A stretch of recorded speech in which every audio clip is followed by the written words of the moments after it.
na ba? Ganyan na lang. Nag-bloom na. Okay na. Hiwa. Ay, iniwan ng parang ano lang.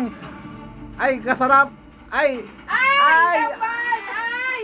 Ay! Wala. Wala mo na. Lumutuloy ako. Ayun, oh. Ay! Tayo na Oh. pizza. Akin yung pinakamalaki! Akin yung bulaklak. Uy! Ano naman na nalagay si Patricio? Kasi! Kung si Lola pat unahin nyo.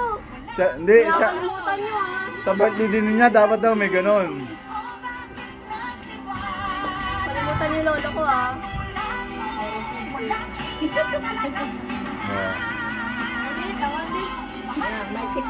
Tama na yan, ito sa akin. Ay, ito pala sa akin, chocolate pala. Chocolate pala yung sa akin. Chocolate. Oh, nakadalawa na si Kating ng cherry. So, Ito na ba? Bakit yan? Asim yan eh. Ang asim. Asim yan eh. Di ba taekwondo? Basketball na. Panalo yun. Sige, kuha ka, Gab. Gab, kuha ka. O, tumitikit. Ano, Kating? Didikit dun, no? Yan. Kuha ka. Asim. Ano lasa? Favorite. masarap yan. Cherry chocolate. Tagal naman ng isa.